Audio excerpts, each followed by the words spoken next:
నేను ఇక్కడ ఉన్న చిన్న మాటను చదవాలని కోరుతున్నాను. చూడండి, తెలుగులో చదువుతున్నాను. వివాహము అన్ని విషయములలో ఘనమైనది అనే మాట రాయబడి. అలానే మనం చూస్తూ వచ్చినట్లయితే ఆదికాండము 24వ అధ్యాయం, book of Genesis chapter 24 verse 50, 50వ వచనం. ఆదికాండము 24వ అధ్యాయంలో 50వ వచనం.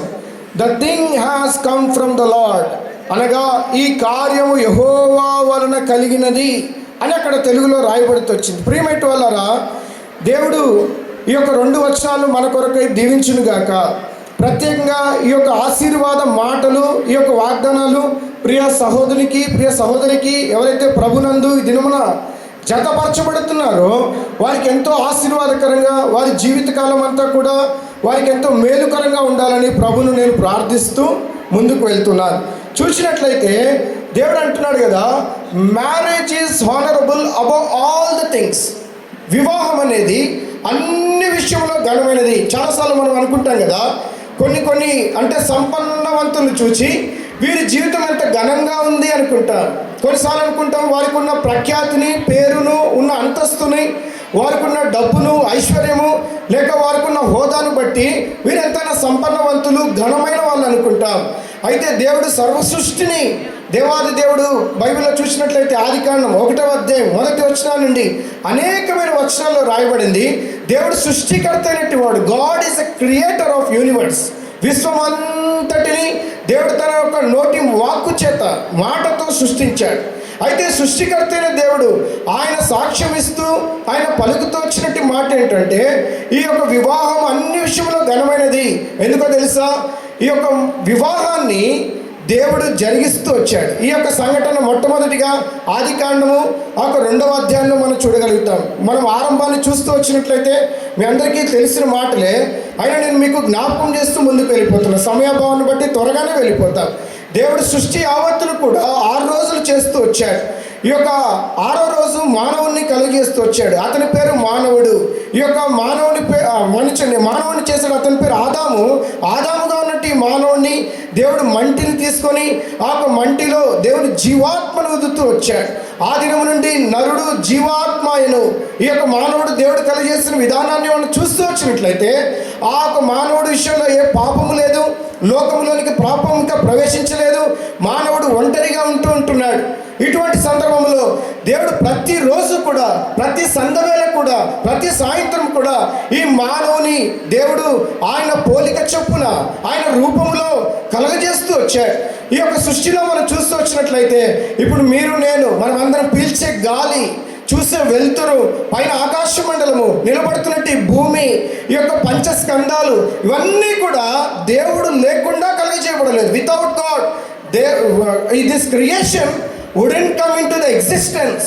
ఉనికిలోనికి రాలేదు. చాలాసార్లు అనుకుంటారు కదా, విజ్ఞానం, శాస్త్రం, తెలివి, జ్ఞానమును బట్టి ఇది అక్కడి నుండి వచ్చింది, విస్ఫోటనం నుంచి వచ్చింది అంటుంటారు. అదంతా కాదు. బైబిల్లో చక్కగా రాయబడింది, దేవుని వాక్కు మూలంగా, because of the word of the God, దేవుడి యొక్క సృష్టి యావత్తును కలిగజేశాడు.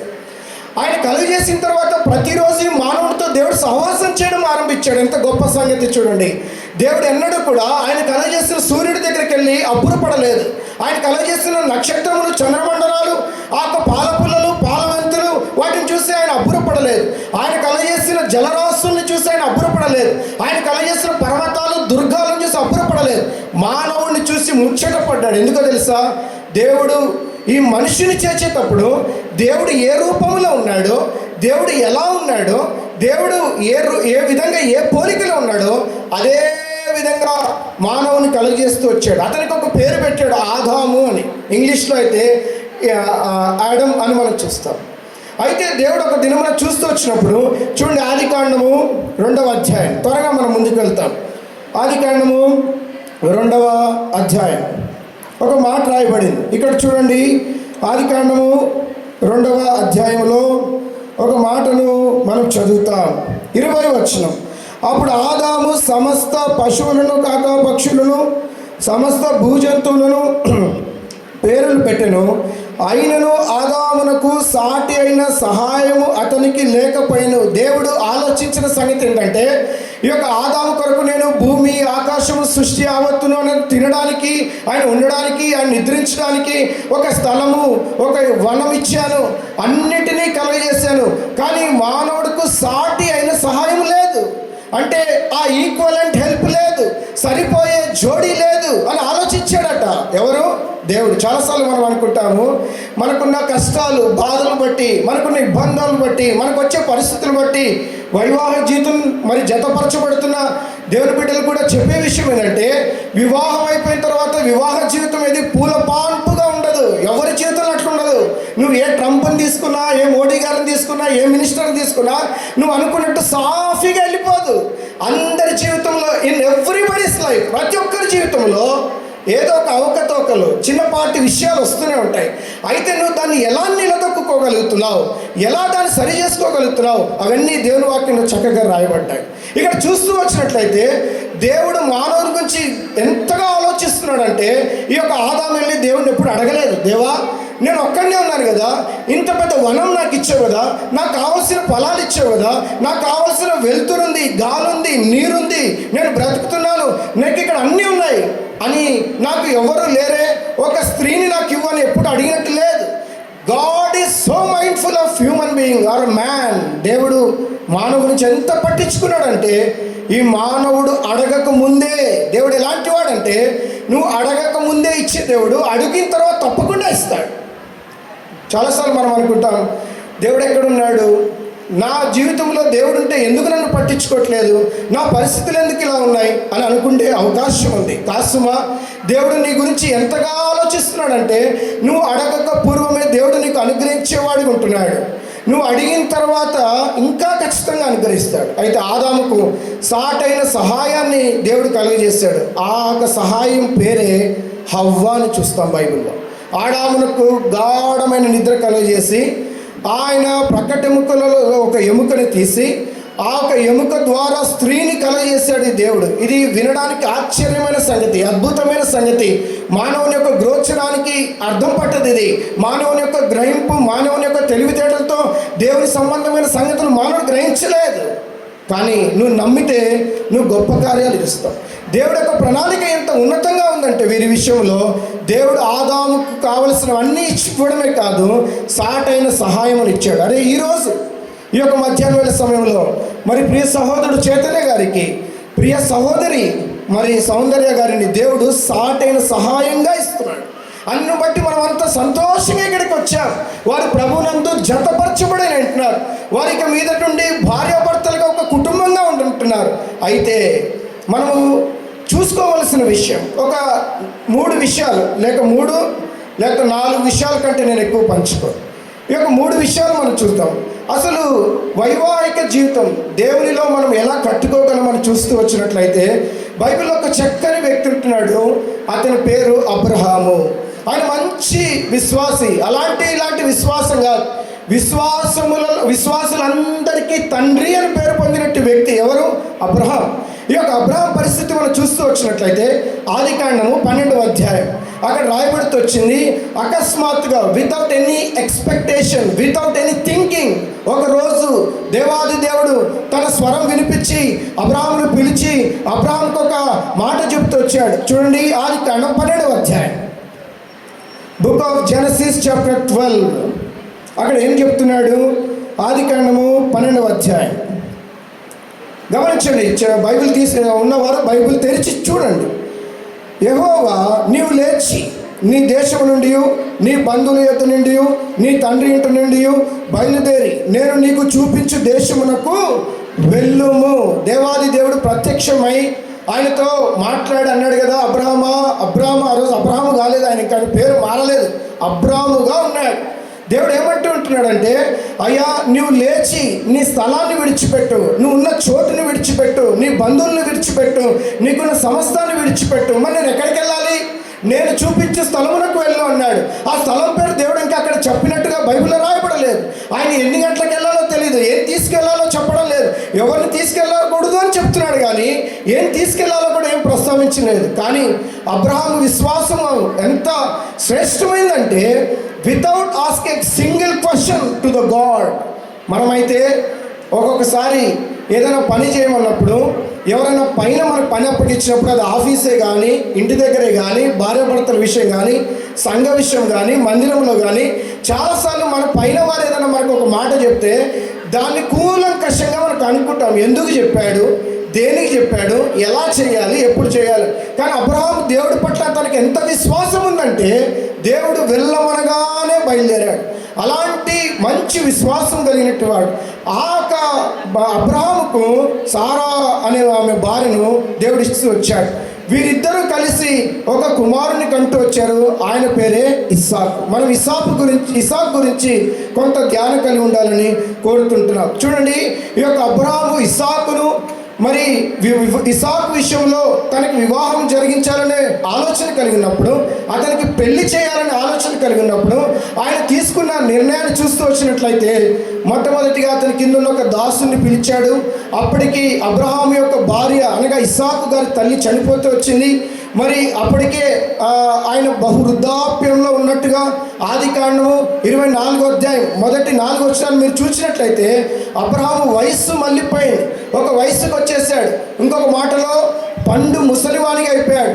ఆయనకు ఒక వెలితుండిపోయింది. ఏముందంటే దేవుడు నాకు అన్నీ ఇచ్చాడు కదా, దేవుడు నాకు అన్నిటిలో ఆశీర్వదించాడు కదా, అన్ని విధాలుగా దీవించాడు కదా, దేవుడు నాకు అన్ని అనుగ్రహించాడు కదా, అయ్యో నా కుమారుడికి ఇంకా వివాహం కాలేదు, నా కుమారుడు ఇంకొక ఇంటివాడు కాలేదు, నా కుమారుడికి పెళ్లి కాలేదు, అయితే ఎవరు నాకు ఎలాంటి కోడలు కావాలి, లేక నా కుమారుడికి ఎలాంటి కుమార్తె కావాలని ఎంతగానో ఆలోచించి ఆయనకు అనేక మంది పనివారు ఉన్నారంట.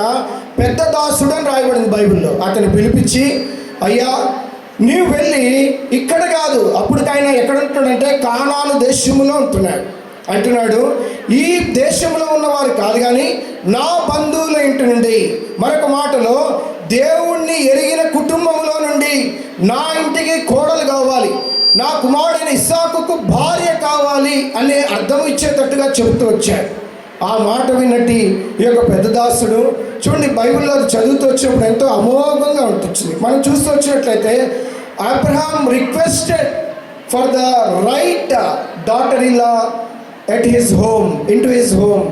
అబ్రహాము ఏం చేస్తూ వచ్చాడంటే సరైనటి దైవ క్రమములో ఉన్నట్టు కోడలు తన ఇంటిలోనికి రావాలని ఎంతగానో కోరుతూ వచ్చాడు.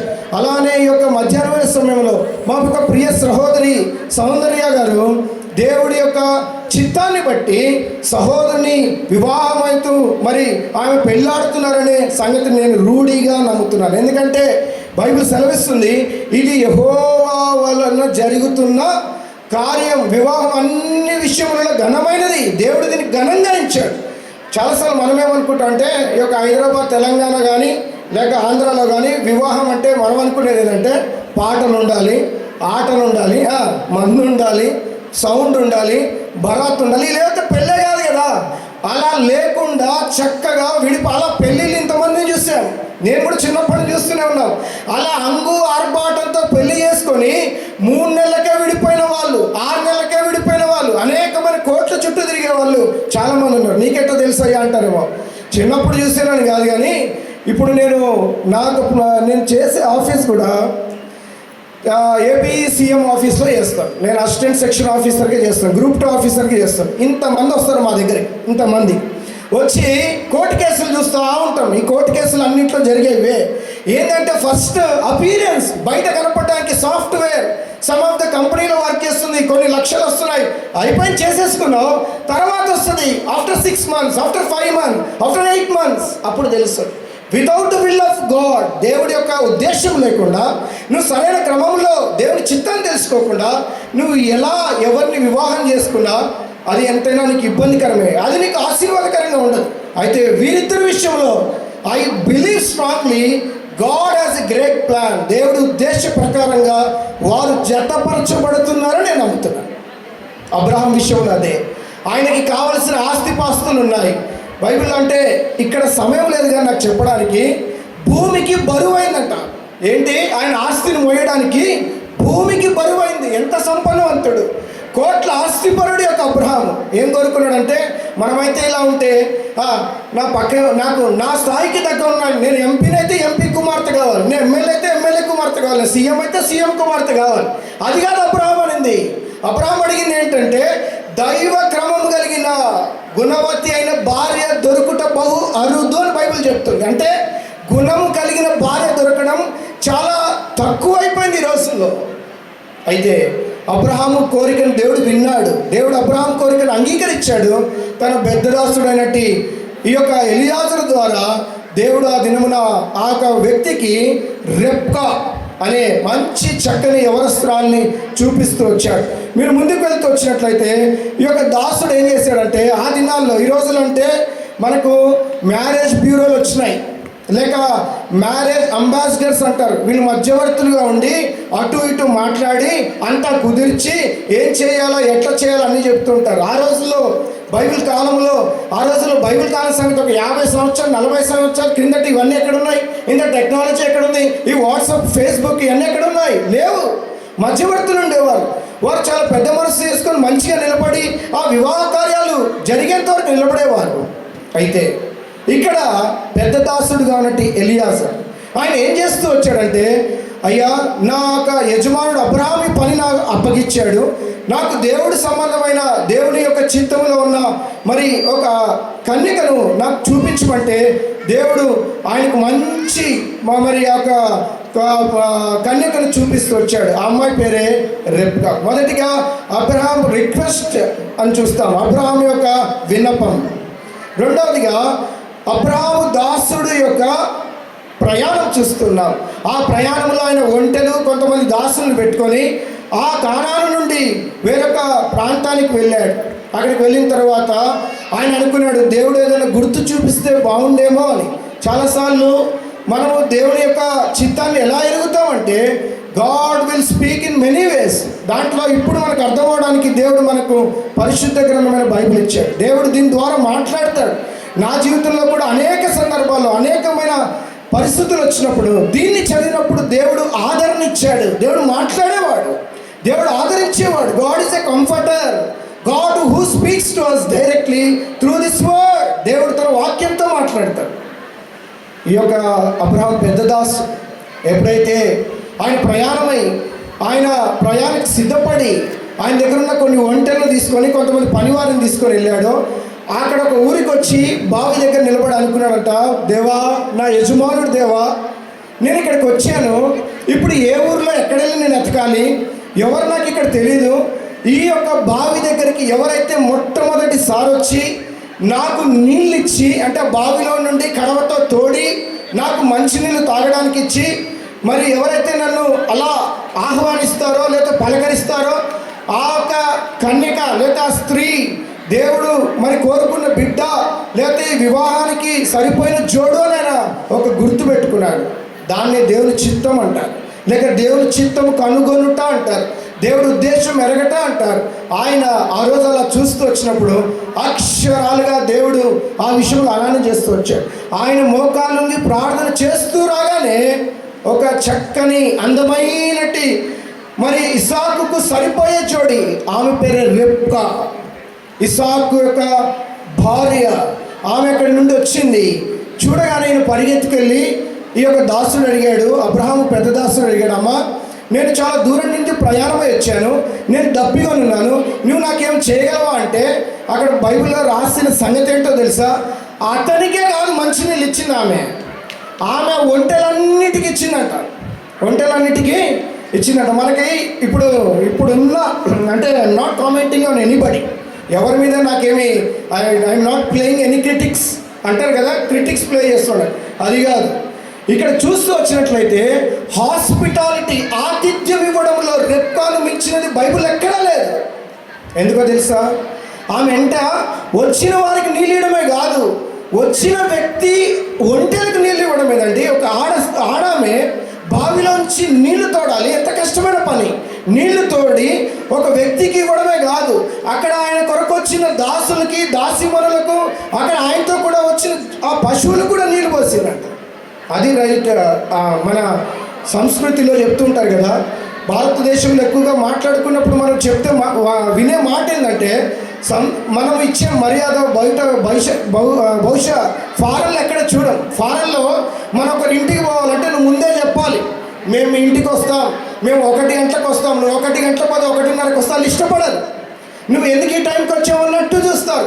అయితే మన దేశంలో మన యొక్క సంస్కృతిలో లేదు. మనం ఎంత చక్కగా ఎవరైనా ఎలా తీసుకుంటామంటే, రాగానే కాలు కడుక్కోవడానికి నీళ్ళు ఇస్తాం, కూర్చోబెడతాం, టీయో కాఫీ ఇస్తాం, వాళ్ళకి ఆతిథ్యం ఇస్తాం. అలాంటి చక్కని ఆతిథ్య లక్షణాలు కలిగి ఉన్నది ఎవరు? రెబ్కా. మరి ప్రియ సహోదరి సౌందర్య గారు కూడా అటువంటి చక్కని ఆతిథ్యం ఇచ్చే మనసు ప్రభు పట్ల, దేవుని పట్ల, దేవుని బిడ్డలకు, తన భర్తకు ఆమె ఇస్తుందని నేను రూఢిగా నమ్ముతున్నాను. ఇక్కడ చూస్తూ వచ్చినట్లయితే ఈ యొక్క స్త్రీ అక్కడ ఆ పెద్ద దాసుడికే కాదు కానీ అక్కడ ఉన్న వారందరికీ ఆతిథ్యం ఇచ్చి ఈ విషయాన్ని ఇంటికి వెళ్ళి చెప్పిందట. అప్పుడు ఇంట్లో ఉన్న వారి తండ్రి గారు వాళ్ళ అన్నయ్యటి లాబాను అని ఉంటుంది బైబిల్లో. అతని పేరు లాబాను, అంటే రెబ్కా యొక్క అన్న, సహోదరుడు. ఆయన ఏమన్నాడంటే, ఇది యెహోవా వలన జరిగిన కార్యము అన్నాడు. ఉట్టిగా రాలేదన్నమాట. వారు ఎవరు ముందుగా మాట్లాడుకోలేదు, ఎవరు పెద్దగా రాయబారమే చేయలేదు, దేవుడు చిత్తాన్ని పట్టుకొని వెళ్ళారు. దేవుడు అట్లా జరిగిస్తూ వచ్చాడు. ఈ యొక్క మధ్యాహ్న సమయంలో మరి వీరిద్దరు కూడా మంచి ఆతిథ్యం ఇచ్చే కుటుంబం, ప్రభుని కలిగి ఉండే కుటుంబం, ఐక్యత కలిగినట్టు కుటుంబం, ప్రభుని గణపరిచే కుటుంబంగా వీరుంటారని రూఢిగా నమ్ముతున్నారు. చివరిగా ఒక మాట చెప్పి నేను ముగిస్తాను. చూడండి, ఈ యొక్క కుటుంబం వారు ఎలా ఉంటూ వచ్చారంటే ఈ యొక్క మాట మనం చదువుతాం. చూడండి, ఆదికాండము 24వ అధ్యాయం. ఆదికాండము 24వ అధ్యాయం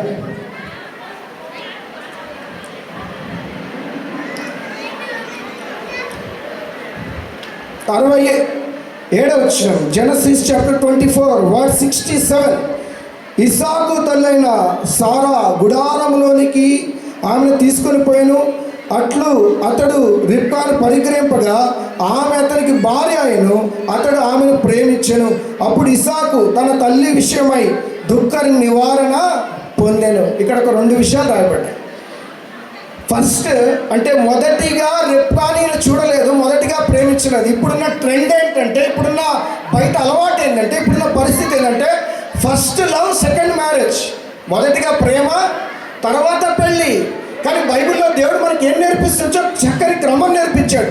మొదటిగా వివాహం తర్వాత నీ భార్యను ప్రేమించు, వివాహం తర్వాత నీ భర్తను ప్రేమించు. ఇప్పుడున్న ట్రెండ్ ఏంటంటే, నీకు నచ్చిన వారిని చూసుకోవడం, వాళ్ళతో ప్రేమతో వెళ్ళడం, తర్వాత ఏదో అయిందని బాధపడ్డాం. అది కాదు క్రమం, అది కాదు పద్ధతి.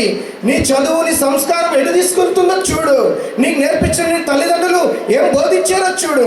ఇప్పుడు దేవుడు అంటున్నాడు కదా, అబ్రహాము కుమారుడైన ఇస్సాకు విషయంలో ఆయన రిబ్కా గృహంలోనికి వచ్చిన తర్వాత అప్పుడు ఆమెను ప్రేమించడం మొదలు పెట్టాడంట. అంతకుముందు ఎవరిని ప్రేమించలేదు. ఈ యొక్క ప్రేమలో ఎక్కడ పడలేదు.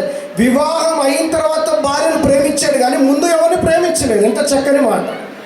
దాని తర్వాత మనం చూస్తూ వచ్చినట్లయితే, ఎప్పుడైతే రెబ్కా ఆ ఇంటిలో అడుగుపెట్టిందో ఆ రోజు నుంచి వారికంట చక్కని నేను 15 నిమిషాలు తీసుకున్నాను, 15 minutes. వేరే స్పీకర్ వచ్చారనుకోండి, they may take 40 minutes. Okay, 20 minutesలో అయిపోతుంది. నాకు నేను 20 అన్నాను, 18 నిమిషాలు అయింది నా టైం ప్రకారం. ఓకే, ఇక్కడ చూస్తూ వచ్చినట్లయితే ఈ యొక్క రెబ్కా ఇంట్లో చేరిన తర్వాత చక్కగా దేవుడు ఆదరణ ఇస్తూ వచ్చాడు. అట్లా ఈ యొక్క సహోదరి ఆ ఇంటికి ఆదరణ ఇచ్చేదిగా, దేవుడిని మరి పరిచయం చేసేదిగా, అన్ని విషయాల్లో ఆశీర్వాదకరంగా ఉండినట్లు ప్రభు దీవించునుగాక. నేను ఇంతటితో ఈ మాటలు ముగిస్తున్నాను. దేవుడు వారిని చక్కగా దీవించి కట్టినట్లుగా సహాయము చేయునుగాక. Thank you. Praise the lord.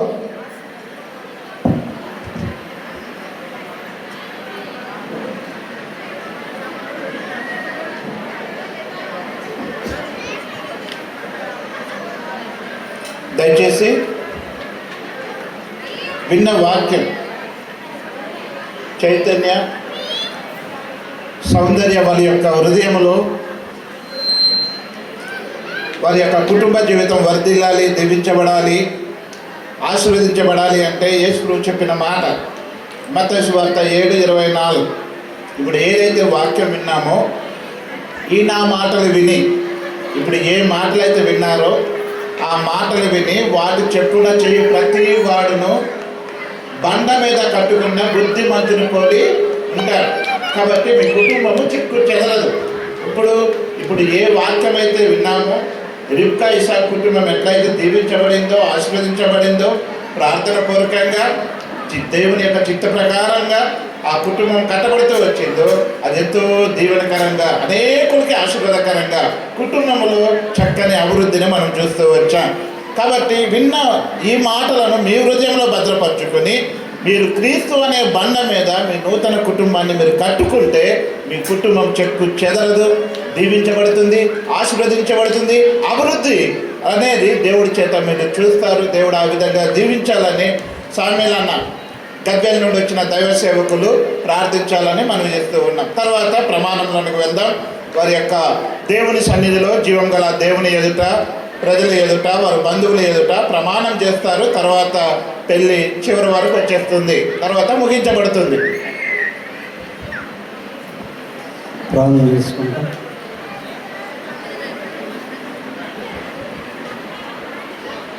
మమ్మల్ని మిక్కిలిగా ప్రేమించిన మా ప్రియమైన పరలోకపు తండ్రి, మీ కుమారుడును రక్షకుడైన యేసు ప్రభువారి మహిమ కలిగిన నామములో వందనాలు స్తోత్రాలతో మీ పాదముల చెంత సాగిలపడే ధన్యత ఇచ్చినందుకే వందనాలు.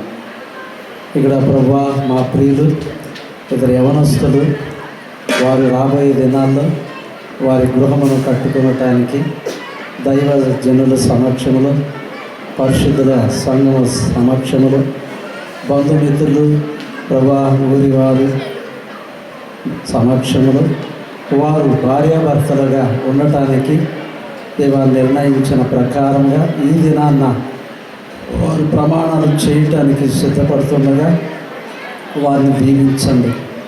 రాబోయే దినాల్లో వారి వాక్యము ద్వారా కట్టబడినట్లుగా సహాయం చేయి. ఇస్సాకు, రెబెకాలు ఎలా అయితే వారి యాత్ర జీవితంలో నమ్మకంగా ఒకరికొకరు ఉండి మిమ్మల్ని సేవించారు, అనేకులు వేవేల తల్లికి అయినదో, అలాగే ఈ బిడ్డలు కూడా రాబోయే దినాల్లో అనేకులకి ప్రభు ఆశీర్వాదకరంగాను, వారికి దీవెనకరంగాను, నీకు మహిమకరంగాను జీవించినట్లుగా ఈ కుటుంబాన్ని కట్టమని ప్రార్థిస్తున్నాం.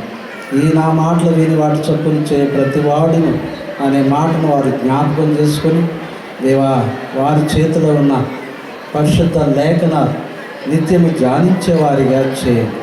వాటి అనుసరించి నడుచుకునేవారిగా చేయండి. ప్రతి విషయంలో మీ మీద ఆధారపడేవారిగా చేయండి. మీ వైపు చూసేవారిగా చేయండి. మీ మీద ఆనుకునేవారిగా చేయండి. అప్పుడే వారికి నెమ్మది, సంతోషం, సమాధానం అని ఎరిగి మిమ్మల్ని సేవించినట్లుగా చేయమని, వారు చేయబోయే ప్రమాణాలను కూడా జ్ఞాపకం చేసుకొని ప్రమాణాలు చేసుకునే దాసుల్ని బలపరచమని, వారు విన్న వాక్యాన్ని నేరుగా వారి హృదయాల్లో చేరువచ్చిన వారి హృదయాల్లో ఫలింపచేయమని, వాక్యమును పంచుకున్న దైవదాసుల్ని ఇంకా బలంగా వాడుకోమని, ఇక్కడ ఎవరికైతే రక్షణ, మారు మనసు, పాపక్షమాపణ అనుభవం లేదో, యేసే దేవుడు, యేసు ప్రభు వారి రక్తమై ప్రతి పాపములను విడిపించునని, పాప క్షమాపణ యేసు ప్రభులనే దొరుకుద్దని వాళ్ళు ఎరిగి దేవా మీ వైపు చూసినట్లుగా, పాప క్షమాపణ పొందినట్లుగా, యేసు ప్రభువా పాపిని నన్ను కరుణించని అడగటానికి వారిని కూడా సిద్ధపరచను. రాబోయే నిత్య నరకం నుండి తప్పించడానికి యేసే మార్గం, సత్యం, జీవమని వారు ఎరుగునట్లుగా చేయమని ఘనమైన యేసు నామమున స్తుతించి ప్రార్థించి అడిగి వేడుకుంటున్నాను తండ్రి, ఆమేన్. ఇప్పుడు వారిద్దరు దేవుడు వారి పట్ల చేస్తున్న కార్యం కొరకై వాళ్ళు ప్రభుని ఆరాధిస్తారు. తర్వాత ప్రమాణంలోనికి వెళ్దాం. ఇది శ్రేష్టమైన సమయము కాబట్టి మీరు సహకరించాలని ప్రభు పేరిట మనం చేస్తూ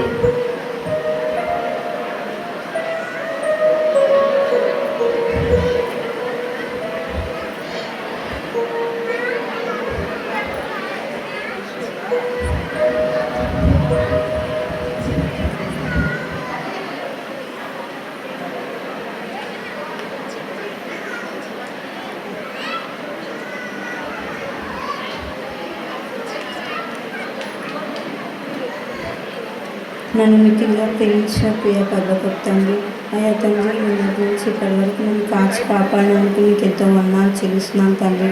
అయ్యా తండ్రి, నా చిన్ననాటి నుంచి ఇప్పటి వరకు తండ్రి నాకు ఎన్నో సాయం చేస్తూ నాకు తోడై ఉన్నందుకు నీకు ఎంతో వందనాలు చెల్లిస్తున్నాను తండ్రి. అయ్యా తండ్రి, అనేకులు ఎంతో అన్యుల వల్లే తండ్రి రోడ్లో ఉంటున్నారు తండ్రి. అయ్యా తండ్రి, ఎన్నో పాపములు చేసి ఉన్నారు తండ్రి. అయినా తండ్రి అయ్యా నన్ను ఏర్పరచుకొని అయ్యా తండ్రి నీ యొక్క బాప్తీసంలో నాకు సాక్ష్యం ఇచ్చే బిడ్డలాగా నన్ను మార్చినందుకు నీకు ఎంతో వందనాలు చెల్లిస్తున్నాను తండ్రి. నీ యొక్క రక్షణలో నన్ను ఏర్పరచుకున్నందుకు నీకు ఎంతో వందనాలు చెల్లిస్తున్నాను తండ్రి. అయ్యా తండ్రి, నా యొక్క జాబ్ విషయంలో కానీ, నా యొక్క హాస్టల్ విషయంలో కానీ, ప్రతి ఒక్క చిన్న విషయంలో తండ్రి నాకు తోడై ఉండి నన్ను ఆదరిస్తూ వస్తున్న విధానాన్ని బట్టి నీకు ఎంతో వందనాలు చెల్లిస్తున్నాను తండ్రి. అయ్యా తండ్రి, నా యొక్క మ్యారేజ్ విషయంలో కూడా తండ్రి నీ చిత్తము నా పట్ల నెరవేరుస్తున్నందుకు నీకు ఎంతో వందనాలు చెల్లిస్తున్నాను తండ్రి. నన్ను నా కుటుంబంకి ఎంతో నీవు ఆర్థిక ఇబ్బందుల్లో కూడా తోడైనందుకు నీకు ఎంతో వందనాలు చెల్లిస్తూ ఈ చిన్ని స్తుతి ఆరాధన యేసయ్య పాదములకు సమర్పిస్తున్నాను తండ్రి. ఆమేన్. అదేవిధంగా చైతన్య తరఫున సిస్టర్ మేరీ ఆంటీ ప్రార్థన చేస్తుంది. తర్వాత అమ్మాయి తరఫున జనగామ నుండి వచ్చిన దాసన్న ప్రార్థన చేస్తారు. తర్వాత ప్రమాణాల్లోనికి వెళ్దాం. కాబట్టి వచ్చి వాళ్ళిద్దరి కొరకు ఆర్టిస్ట్ దాసన్న రండి, తర్వాత ఆంటీ మీరు రండి. చైతన్య తరపున మీరు ప్రేయర్ చేయాలి. తర్వాత సౌందర్య తరపున ఆర్టిస్ట్ దాసన్న ప్రార్థన చేస్తారు. తర్వాత ప్రమాణాల్లోనికి వెళ్దాం.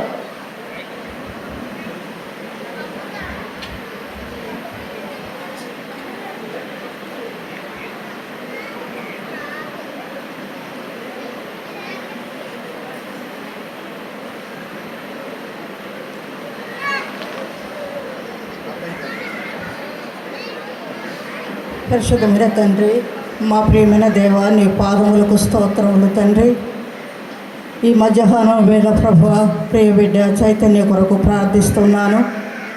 తన కొరకు కొన్ని నెలల నుంచి బిడ్డ ఎస్తేరు నేను కలిసి ప్రార్థించాము. దైవ సంకల్పం చొప్పున ఆత్మీయమైన బిడ్డ కావాలని మొరపెట్టాను తండ్రి.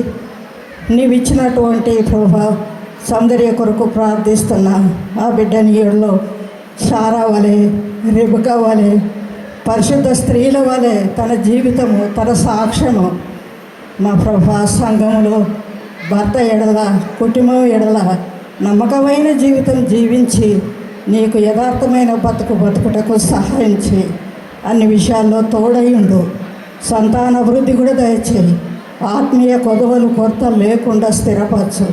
కుటుంబ జీవితంలో ప్రార్థన జీవితము, బైబిల్ జీవితము, దైవ క్రమము, దేవుని సన్నిధిలో వాళ్ళు ఎదిగి ఫలించుటకు సహాయపడమని, బిడ్డలను దీవించమని, నీ మహిమ కొరకు వాడుకోమని స్తుతులు చెల్లిస్తూ యేసు నామమున ప్రార్థిస్తున్నాను తండ్రి. ఆమేన్. అట్లానే అమ్మాయి తరపున సౌందర్య తరపున దాసన్న ప్రార్థన చేస్తారు. కృపగల మా పరలోకపు తండ్రి, పరిశుద్ధుడు ఒక దేవా, నీ పాదములకు స్తుతి స్తోత్రాలు చెల్లించుకుంటున్నాం తండ్రి. గతంలో కొన్ని దినముల క్రితము నుండి ప్రార్థించినటువంటి విధానముగా ఈ యొక్క పరిశుద్ధ వివాహము జతపరచడానికి కొరకై నీ యొక్క సహాయాన్ని మీరు అందిస్తూ వచ్చినారు. వారి కుటుంబ పక్షాన్ని మీరు చేస్తూ వచ్చినటువంటి మేళ్ళన్నింటిని బట్టి నీకు కృతజ్ఞతాస్తుతులు చెల్లించుకుంటున్నాను ప్రభువా. ఏకమల సౌందర్యం మీరు దీవించి ఆశీర్వదించి అయ్యా దయగలిగినటువంటి గొప్ప దేవ, ఆ యొక్క రిబకా వలె నీ కొరకు ఇష్టవాలై జీవించినట్లుగా ఆ యొక్క దయగలిగినటువంటి గొప్ప దేవ ఆత్మీయ క్షేమాభివృద్ధి పొందినట్లుగా సహాయపడండి ప్రభువా. నీ పాదములకు స్తుతి స్తోత్రాలు చెల్లించుకుంటున్నాం తండ్రి. ఆ యొక్క మరి భవిష్యత్తులో వారు ఉదయకాలమున నీ యొక్క సన్నిధిలో చేరి ఆ యొక్క ప్రారంభించబడి ఆ యొక్క సాయంకాలంలో ఆ యొక్క దయగలిగినటువంటి గొప్పదేవ కుటుంబంతో కలిసి ముగించుకునేటువంటి ఆధిక్యతను మీరు అనుగ్రహించి వారిని దీవించండి, ఆశీర్వదించండి. భవిష్యత్తు ప్రణాళికను మీరు సిద్ధపరచండి. మీరు ఎంతో దయగలిగినటువంటి గొప్ప దేవుడవు ప్రభువా. నీ పాదములకు స్తుతి స్తోత్రాలు చెల్లించుకుంటున్నాను తండ్రి. ఆ యొక్క రిబకా వలె, ఆ యొక్క ఇస్సాకు వలె వారి ఇద్దరిని ఆ యొక్క వారి దాంపత్య జీవితములు మీరు దీవించి ఆశీర్వదించున్నారు. యేసు క్రీస్తు నామమున స్తుతించి ప్రార్థించి వేడుకొనుచున్నాము తండ్రి. ఆమేన్.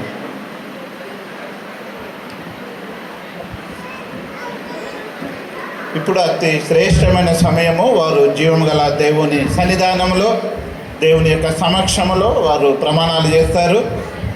క్రైస్తవ యొక్క విశ్వాసము, నమ్మకము ఏంటంటే ప్రమాణమే. దేవుని యొక్క సన్నిధిలో భార్యాభర్తలుగా ఏదైతే ప్రమాణం చేస్తారో చనిపోయే వరకు కూడా ఆ ప్రమాణం మీద వారు కట్టుబడి ఉంటే దేవుడు ఆ కుటుంబాన్ని బహుగా జీవిస్తాడు. ఆ రీతిగా ఉండాలని ప్రభు పేరిట మనవి చేస్తూ ఉన్నాం.